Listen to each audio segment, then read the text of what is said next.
What is going on, Planet S.O.N family? It's your main man, JD. For those of you who don't know, I was in the military for 10 years, and here's a random story from my time in the military. So before I start the video, I just want to shout out all my subscribers. Thank you so much for subscribing, guys. Thank you so much for liking my videos, and thank you so much for sharing. And if you're new to the channel, make sure you hit that subscribe button, hit that notification bell, so you can receive notifications every single time I drop a video. And once again, thank you guys for the support. I appreciate you guys. Thank you for helping me grow the channel. I'll drop some more videos for you guys. Thanks.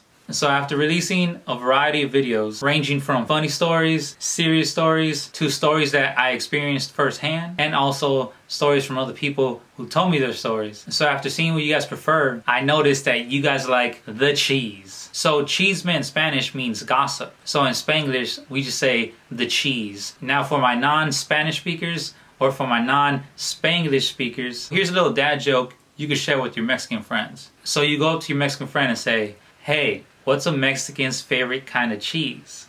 And they'll be like, "What?" And that's when you say, "Cheese, man." You get it?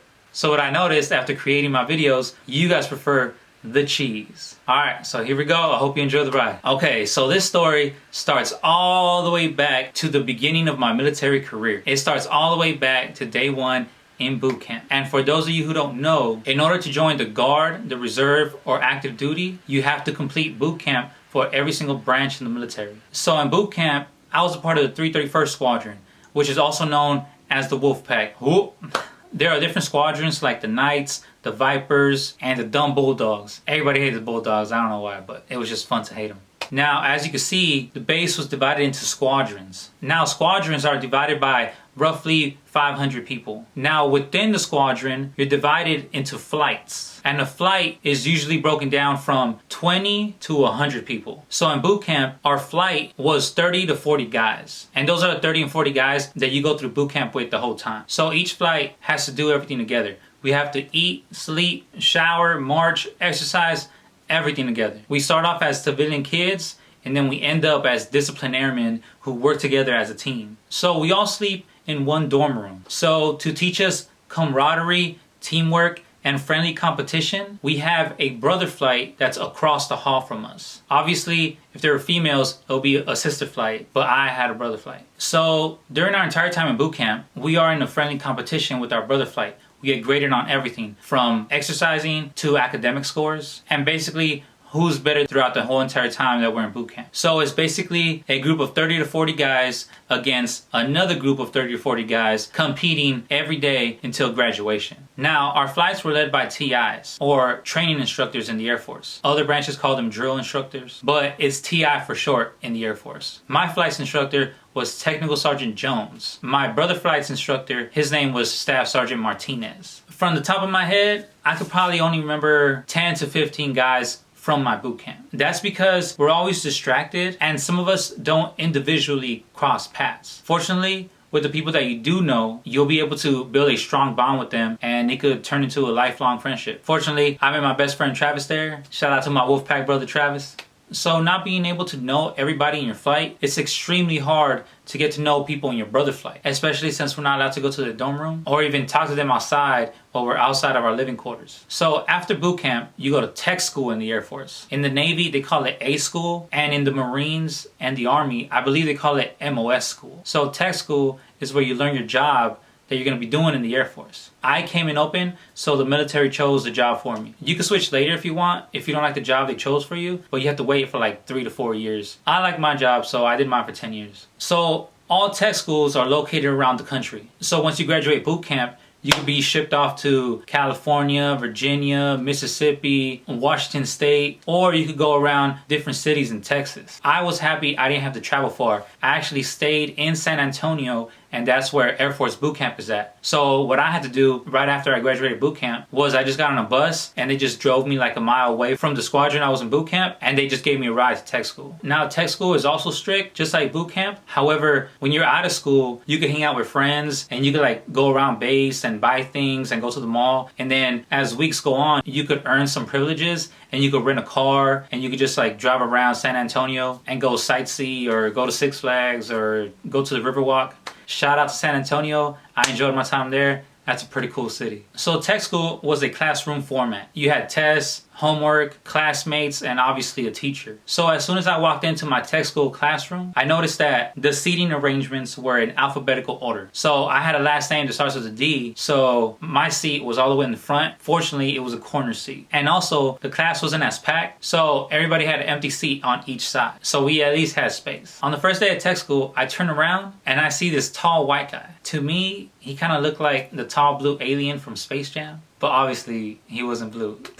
I turn around and I introduce myself. I go, hi, my name is JD, nice to meet you. So in the military, we often ask certain questions in order to get to know these strangers who we're going to be working with for the next couple months. Just to find something in common so it could be easier for us to just get along since we're forced to work together. I mean, you have to think, we're all American, but we're from different places in the world. So we all have different cultures, we all were raised differently, and obviously we're wearing the same uniform to be a part of the same team. Why not just try our best to be friends? For example, I was a kid who was born and raised in Southern California. It was extremely common for me to go down to Mexico and go visit my grandma or go visit my family members, or during my time in high school, I would just party across the border. That was just normal for me growing up in the United States. That was just my American reality. However, I had a friend from Alabama who found it so fascinating that I would go visit my grandmother in a whole different country. She was like, wow, you go to a different country to go visit your grandma? I just go down the street and she's been living there her whole life. And I guess for me, it wasn't a big deal because that's very common for Mexican Americans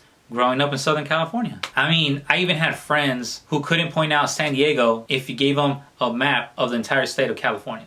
I also had friends in the military who were born and raised in Maine who have told me, JD, you're the first Mexican I ever met. Now, how crazy is that? Me, at 18 years old, I was the first Mexican they ever met. I also had friends who were born and raised in American Samoa who have never been to the United States. However, even though they're American, their first introduction to the continental United States was getting yelled at the first day that they landed in boot camp. So welcome to the US, right?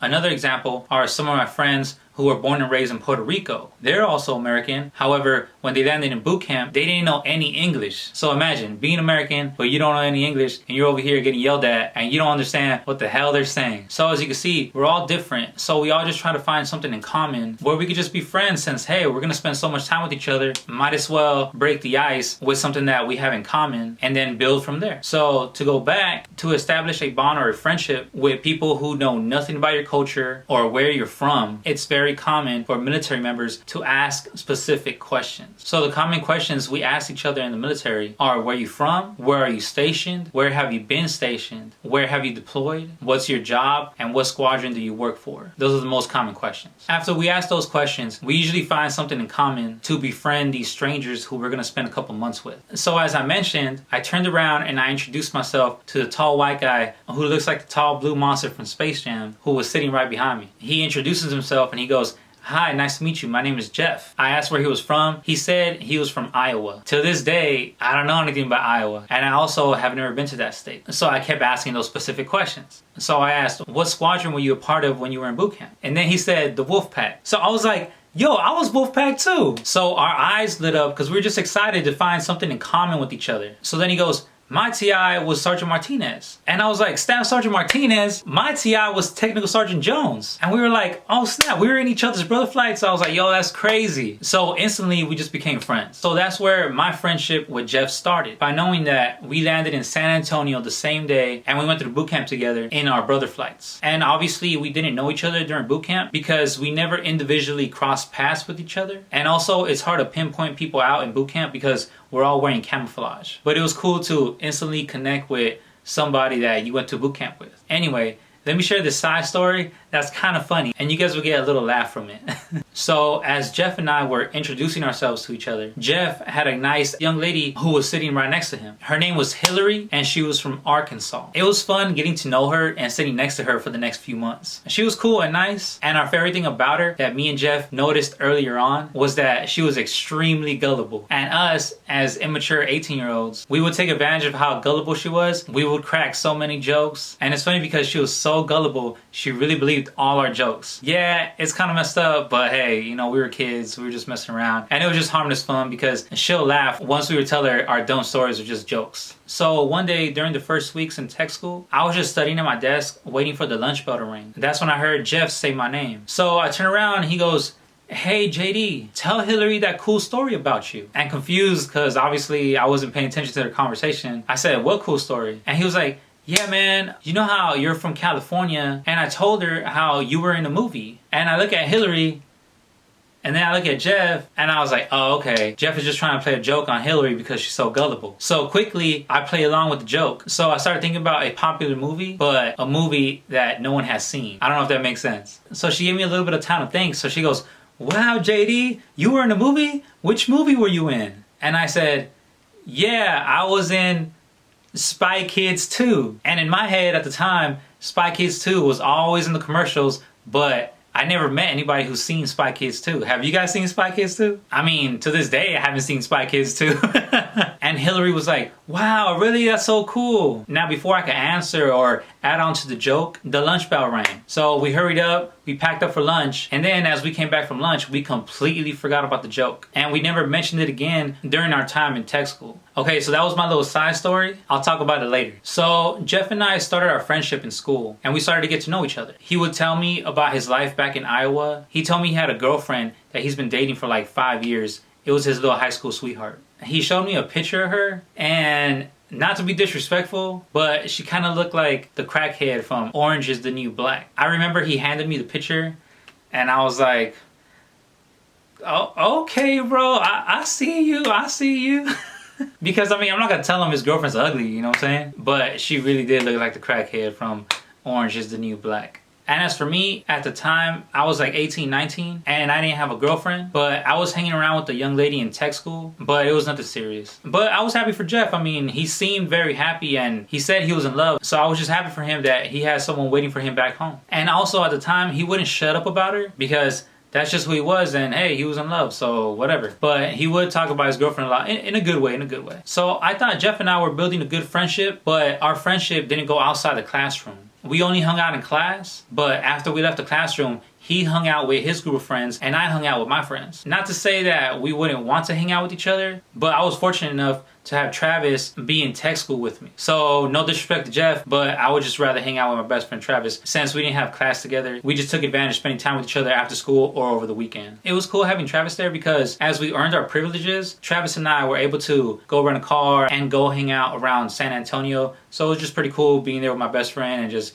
getting to know the town. We had some fun times, but those are different stories that I could use for another video. And also when Travis and I wouldn't hang out after school, he would hang out with his little young lady friend who he was hanging out with, and I would hang out with my little lady friend who I was talking to as well. So the only time that I saw Jeff outside of class was when I saw him at the chow hall eating with a new girl who just arrived with the new arrivals from boot camp. I remember this young lady, she was very good looking. She had short hair and it was jet black. I also remember her having some bright blue eyes. She looked like a mix of Mila Kunis and Uma Thurman on the cover of Pulp Fiction. So the next day in class, the first thing I asked Jeff is, yo man, who was that chick you were hanging out with last night? He said, oh, we actually just met. She's a new student. Her name is Natalie and she's 19 years old. Now, the number one thing I remembered about that conversation was that Natalie joined the military so she could get away from her 30-year-old ex-husband. And to myself, as a 19-year-old kid, I started thinking, why would a 30-year-old man divorce this beautiful 19-year-old young lady? So in my head, I was like, she's either crazy or he was abusive or cheating or beating her up or something. But either way, to me, it was just weird that she was divorced at 19. Anyway, Jeff said that he had a major crush on her, but that was actually the last conversation we had about her. So after a few months in tech school, graduation was getting closer and closer. So around our last month in San Antonio, we get a new student in our classroom. She was a nice, attractive young lady from Connecticut. Her name was Allison. So there's different rules when it comes to active duty, reserve, and guardsmen. Active duty, we have to do our time straight and we don't have any breaks. Unless we take vacation, however, we can still be called on our vacation to go back to work. So technically, active duty is literally a 24-hour-a-day job. So Allison was in the Air Force Guard and they're able to take breaks even within school. So she was able to go back to Connecticut to go hang out with her family or just take a break from school. And man, that had me wishing I was a guardsman or a reservist so I could take breaks from school, but here I am doing my time straight like a damn sucker. So she was able to start at the same week of training as the one she stopped at to take a break and go home. So our class was currently in that week, so she was able to be a new student in our classroom and just finish off her training with us. And I remember when Allison walked in the classroom, Jeff's eyes lit up. Any memory from his girlfriend back home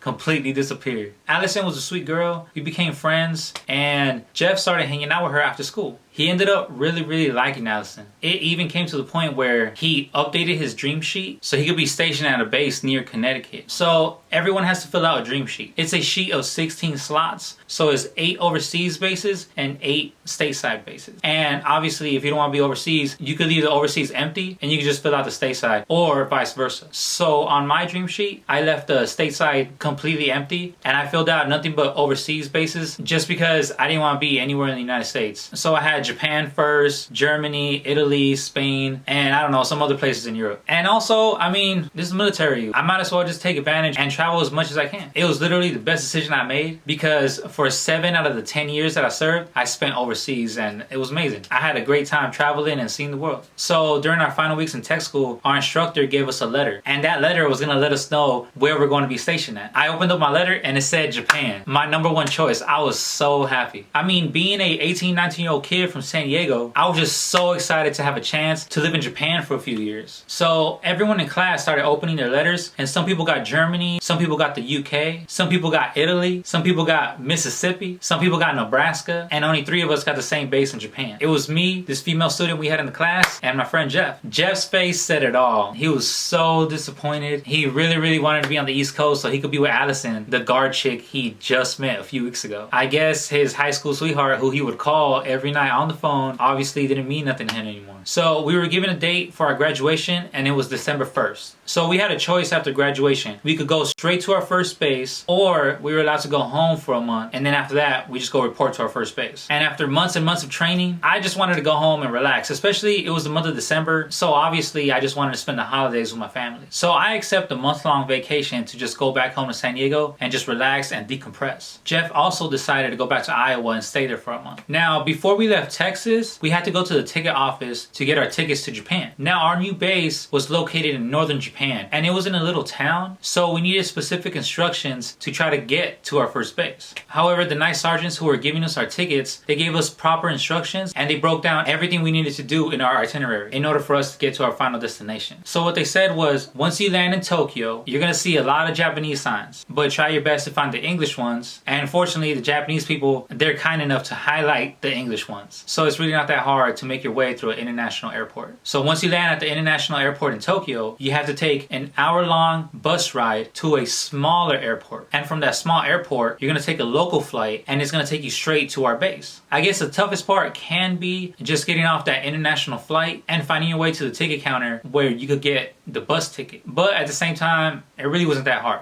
Just a few things you had to do. Like I said, you land at the big airport, you catch the 1-hour bus ride, and you catch a flight from the small airport. That's it. Easy. So we all go home, and December passes by real quick. I'm thankful I was able to spend time with my family during the holidays, and it was cool to hang out with my best friend Travis because he's also from my hometown. So it was cool seeing where he grew up in San Diego, and I also brought him around where I grew up in San Diego. And it was cool to spend time with him outside of a military environment, especially since I knew he was going to be stationed on the East Coast, and obviously I was going to Japan, so we weren't going to be able to hang out with each other for a while. Shout out to my boy Travis. Okay, so my flight to Japan from San Diego was scheduled on December 31st. So obviously that meant I was going to be traveling during the New Year holiday. And it was pretty cool because the airports and the airplanes were pretty empty because obviously nobody wants to travel during their holiday. So I landed in Tokyo, and it was a major culture shock. I mean, being a 19-year-old Mexican-American kid from Southern California who also hasn't traveled a lot, obviously I wasn't used to the Asian culture. Everything was 100% different, and it was just cool to experience everything. From seeing Japanese letters on signs, from hearing the Japanese language on the intercoms, and also just people around me speaking Japanese. It was just something cool to experience. So I find my luggage, and I try my best to find the bus companies. And I just started reading the signs, and it really wasn't that hard. Luckily, I was able to find the bus companies real quick. I bought my ticket for that hour-long bus ride, and I just got on the bus, and I went. And during the bus ride, I was just mesmerized. I mean, we were in downtown Tokyo, and I mean, even just being in traffic, it was just crazy to me. I mean, we were driving on the left side, the steering wheel of the bus was on the right side. So that alone was just mind-blowing to me. So I started appreciating all the architecture from the buildings all around us that we were driving by. And I was just absorbing this new experience of just being in a new country. So I get to the smaller airport, and it was not this big glamorous international airport like the one in Tokyo. But it was cool. It was just a small airport with a lot of little airplanes. But it was just easier for me because it was easier to just make my way to my gate. I check in my bags and then I make my way to my gate. So right as I see my gate, I hear somebody yell, "Yo, JD!" I look around and guess who I see? It was Jeff. Man, I was happy to see the guy because after hours of traveling, it was just nice to see a familiar face. I shook his hand, he gave me a hug, and we asked each other how we were doing. We were just excited to see each other and we just wanted to catch up. I told him I was fine and I told him I had a great time with friends and family during the holiday season. So he said right after tech school, he went straight to the jewelry store and he bought himself an engagement ring. And right after he bought that ring, he went straight to his high school sweetheart's house and he proposed to the lady right there on the spot. As he was telling me the story, he unzipped his jacket and he had a custom made shirt. It was a white shirt with a custom picture on it. And the picture was pretty big. It was a professional picture of him and his new fiancée celebrating their engagement together. And obviously he had the picture printed huge on his shirt. They had a classic pose of him holding her and her showing off the ring on his shoulder. I mean, he seemed happy, so I just congratulated him and I was just happy for him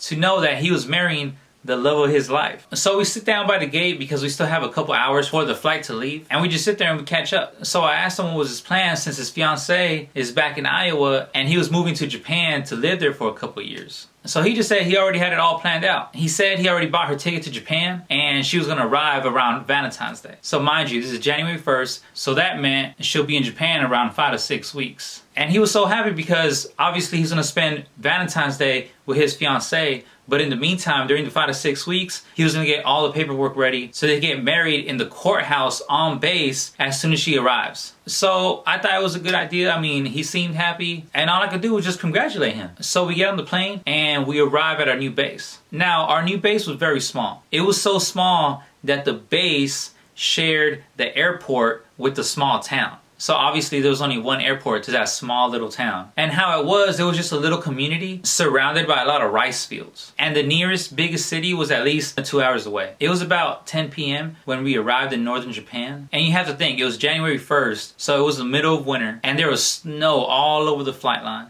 Being a Southern California kid, I never felt that cold. But after traveling for 10 years, looking back, that wasn't as cold as I ever been. But it was pretty cold. So as we get off the plane, we notice it's a very, very, very small airport. Like, it only has one gate. It was probably the smallest airport I've ever been at. So since there was only one gate, there was only one door to get into the airport. So as Jeff and I are walking to the luggage area, we notice a guy holding a sign saying Jeff and JD. So we grab our luggage and we introduce ourselves to the guy holding the sign. He introduced himself as Staff Sergeant Johnson. It was funny, I couldn't see his face because he was wearing a big coat and he was just all covered up. Obviously he was properly dressed for the crazy cold weather outside. So we get in his car and still I'm fascinated with the fact that we're driving on the left side. I don't know, I just thought it was pretty cool. But since the airport was on base, it literally just took us 5 to 10 minutes to get onto base and then arrive at the building where Jeff and I were going to stay. So Sergeant Johnson drives us to this big 5-story building. It was humongous. And at the same time, since it was tall, it was also long. It was so long, it needed 4 doors to get in. 1 on each end and also 2 in the middle. But the distance from end to end, it was just crazy because you go inside and it was just a long hallway. We called it the mile-long hallway because it was really that long. So to avoid to get out in the cold again, Staff Sergeant Johnson just gave us 2 key cards, similar to hotel key cards. And Sergeant Johnson, all covered up with the scarves and stuff, he says, both of your rooms are on the bottom floor. The room numbers are on the key cards. I'm going to send someone to pick you up tomorrow. Be ready by 0630. So we grab our luggage from his car and we just run in the building to avoid the cold wind because it was so cold. So we get in at one end of the building and we start reading our key cards. Mine said number 1. So fortunately, we looked to our left and that was room number 1. So fortunately, we entered from the correct side because my room was right there. So we opened the door and it was pretty nice. It looked like a nice studio apartment. It was one big room and it had a fridge, a bed, a couple dressers, and I was happy to see that I had my own bathroom with my own shower because for the last couple months during training, I had to share my bathroom and my shower with roommates. So we drop off my luggage and we check out the number on Jeff's room key. It said number 46, so we close the door to my room. We find his room at the other end of the long hallway. We walk in and it's the same format, same layout, big room, bathroom, bed, fridge, dresser. And since it was cold outside, it was extremely cold in our empty bedrooms. So he starts looking around and he sees a heater on the wall. So he turns it on and I'm happy to see that it works really fast. So it starts starts heating up, and since it was late, I say goodnight and I tell him I'll see him in the morning. So I walked back to my room, and the first thing I did was turn the heater knob. I was thinking I'm just gonna go in the bathroom, take a hot shower, and during that time, the heater is going to warm up my room. So I take my shower and I open the bathroom door, and I feel this cold air just hit me. So I start messing with the heater, and I figure out that it was completely broken. So I look at the bed, and it had the thinnest blanket in the world. So I was like, no heater and a thin blanket, that's not a good combination. Fortunately, it was the wintertime, so I packed a lot of hoodies and sweaters. So what I did, I just put on like 9 hoodies and 7 pairs of jeans with like 10 socks. So I laid on the bed, I pulled over that thin little blanket, and since it was so cold, I could see my breath every time I exhaled, so I just saw my breath until I fell asleep. So I woke up, got ready, and right at 6:30, I hear a knock on my door. I opened the door, and it was a skinny little white guy. He was cool. He looked like the weird guy from the movie Road Trip, you know, the guy that killed the cheetah. And it was funny because as I got to know the guy, he really was exactly like that weird guy from Road Trip. So we walked down the mile-long hallway to go get Jeff, and then all 3 of us just make our way to my new squadron. So as we're driving, I'm just enjoying the view because of all the beautiful snow. It was so white, and plus it was kind of a long drive. We had to drive through fields and woods, and it was just something nice to see because everything was all white covered with snow. So we get to the squadron, and I finally have a chance to see Sergeant Johnson's face. It was just funny meeting somebody physically, but you don't know what their face looks like until the second time you see him. So Sergeant Johnson takes Jeff and I to his office. He tells us to sit down because the entire week we're just going to be filling out paperwork in his office. Sergeant Johnson's office was pretty wide, and it had space for 8 desks. And there was 8 sergeants who sat in the office. And it had a front counter and also like a little lobby area with a couple of chairs. And that's where Jeff and I sat as we filled out paperwork. So as we were filling out paperwork, we hear someone laughing in the hallway. This person was hella loud. So that loud person walks into the office, and he draws everyone's attention because he was so loud. So Sergeant Johnson was like, damn man, why are you laughing so loud? So that loud person starts making his way to a desk. I guess he was a sergeant who worked there. So he starts telling Sergeant Johnson the funny story, but he tells it loud enough for the whole room to hear. So the loud sergeant goes, remember that girl who couldn't find the bus company at the international airport? And Sergeant Johnson was like, yeah, what happened to her? Where's she at? So then he goes, man, so once she figured out where the bus companies were, it was too late and the bus companies already closed. So since she couldn't get on the bus ride, she obviously missed her flight at the smaller airport so she could fly into base. So I guess there was another troop who was supposed to fly in with us. However, she got stuck at the international airport in Tokyo. So when she knew that she was going to miss her second flight, she got scared and froze up. She didn't know what to do. And she was too scared to call the base to let a sergeant know that she made a little mistake. So she decided to sleep at the airport and thought she could just sleep on a bench next to where the bus companies were at and wait until the bus companies open again in the morning. Little did she know that the international airport also closed. So she wasn't able to stay inside the airport. So she was forced to take all her luggage to the sidewalk and just sleep on top of her luggage on the sidewalk like some homeless person. Fortunately, it wasn't as cold in Tokyo as it was in northern Japan, but still, she had to stay there for a lot of hours. She might as well just catch a taxi to go to a hotel room, but she was just too scared to leave the airport. And on top of that, she was traveling in full dress uniform. Some troops think it's a good idea to travel to your first base in full blues. It's the fancy uniform with all the shiny stuff, with the medals, the ribbons, the badges, and everything. I mean, just wearing the uniform is very uncomfortable. I can only imagine how uncomfortable this girl was sleeping in her full service dress on the sidewalk in the middle of Tokyo. So when she woke up in the morning, she didn't think it was a good idea to catch that hour-long bus ride to the next airport because she thought, well, I already missed the flight. Why go to the other airport when I already missed my flight? So what she did was she got back in the airport and she started seeing signs. So she noticed a sign that said the name to the nearest biggest city to our base. But like I said, that nearest biggest city is 2 hours away from base. So she looked around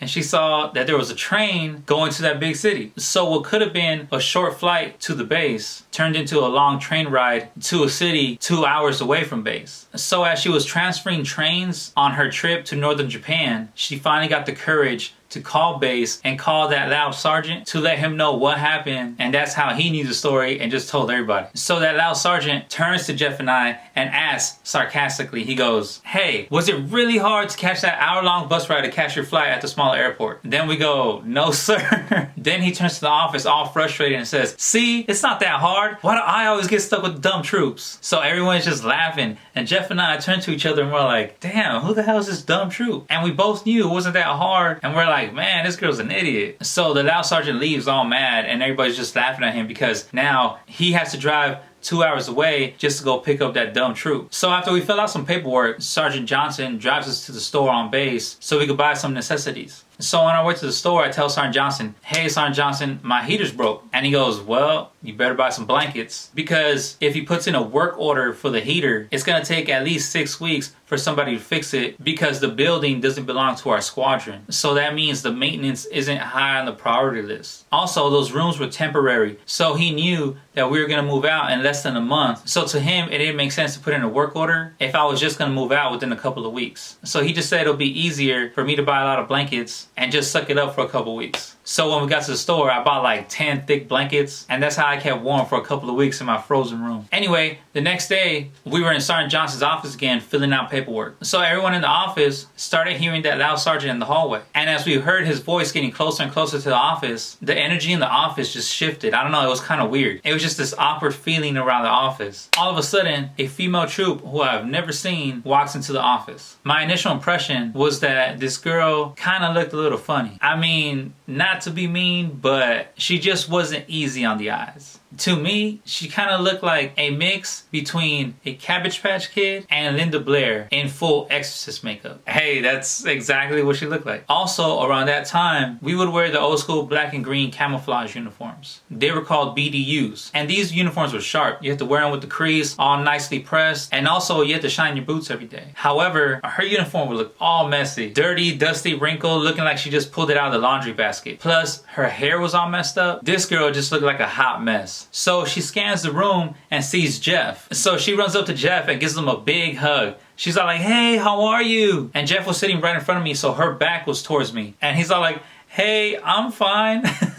You could just tell Jeff felt so awkward. So she sat right next to him, and as they sit down, Jeff is like, hey, this is my friend JD. So she turns to me and says, hey, nice to meet you. My name is Peggy. So I asked them, how do you guys know each other? So Peggy said that her and Jeff met at a function back in Texas. So you know how I mentioned how Jeff and I wouldn't hang out after class while we were in tech school? Well, apparently Jeff went to a function, and that's where he met Peggy. And Peggy goes, yeah, I was just there with one of my ex-boyfriends who I had during tech school. But you know, he was just one of many. And I was like, okay, Pippin, I see you. So apparently she was dating a few guys while we were in Texas. So then she asked us, hey, was it hard for you guys to get here too? And I was like, what do you mean? She says, well, I had to take the train here. And I was like, oh, that was you? I look at Sergeant Johnson and he's like, don't say anything. And Jeff and I were like, no, we took the bus and went to the smaller airport. We were just trying to play it off just to not make her feel bad or something. So she told us that she ended up getting a room in the building right next to ours, which was convenient for all the sergeants because, well, we all had to carpool with each other. So Peggy just ended up talking the whole day. And by the end of the day, I was just annoyed. I just wanted to get away from this chick because she just wouldn't stop talking. So on our ride back to our dorms after work, Jeff mentioned that he was hungry and he wanted to go to dinner at the chow hall. And like I said, I just wanted a break from Peggy. And since she already invited herself to go eat with Jeff, I was like, nah, bro, I'm good. I'll see you guys tomorrow. So Peggy and Jeff start making their way to the chow hall, and I start walking to the base food court. The food court was a long walk, and you had to go through different buildings. So as I'm walking to the food court, I see a group of 10 guys in a gazebo about half a block away. So as I'm walking, I hear a guy from the gazebo go, yo, JD! I turn around, I'm like, who the hell's calling me? I was like, I don't know anybody here. Mind you, it was just my second day in Japan and I didn't know anybody there. Plus from that distance, I couldn't really recognize anybody. So I just waved back and said, yo, what up? And then I just kept walking. So then they yell again, yo, JD, come through. All the guys at the gazebo were like, yo, come over. They were all in their camouflage uniform. And I thought it was funny how they could recognize me since I was also in uniform.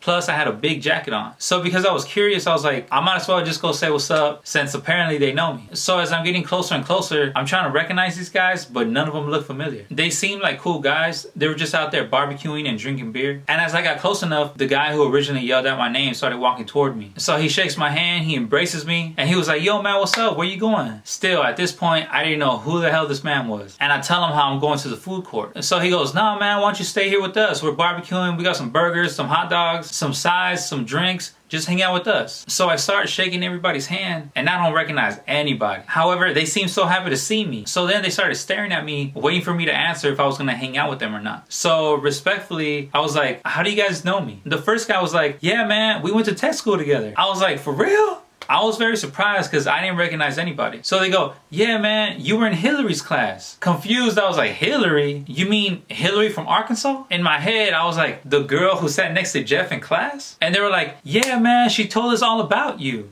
Confused, I was like, why the hell would this girl talk about me? And what did she say? So then they go, yeah, man, she told us how you were in movies and how you were in Spy Kids too. And I was like, what? So apparently, after Jeff and I forgot to tell this gullible chick that we were just joking about the whole movie thing, during our months in tech school, she was pointing me out to people from a distance and telling these people, yo, that's JD, he was in Spy Kids too. And apparently her group of friends really thought that I was in a movie. I couldn't believe Hillary was spreading this rumor. So I started cracking up because I thought it was so hilarious that these guys thought that I was really in Spy Kids too. And remember, like I said, I thought that this movie was a popular movie that no one has ever seen. So I asked them, have you guys ever seen Spy Kids too? So all of them were like, no, we never seen Spy Kids too. So I had to break it to them. And I was like, no, man. And I was like, yo, man, I wasn't in Spy Kids too, man. We were just joking. We were just playing with her. And apparently she just believed the joke. I'm sorry about that, guys. So everybody just started laughing, and I took them up on their offer to hang out, and I chilled with them for a few hours and just ate a couple burgers. I'm glad they called me over because I made a couple of friends in that group, and it was just cool to hang out with them during my time in Japan. But it was just funny to tell other people of how we initially met. Oh, that crazy gullible Hillary. So after I ate, I said bye and started heading back to my room. As I'm getting ready to go to sleep, I hear a knock on my door. I open up the door and it's Jeff. He comes in my room and he goes, damn, bro, it's so cold in here. And I'm all like, I know, right? So I shake his hand. I'm like, yo, man, what's up? So he gives me a blank stare. And I was like, yo, man, you good? What's going on? And there was this awkward, long pause. And he goes, bro, I slept with Peggy.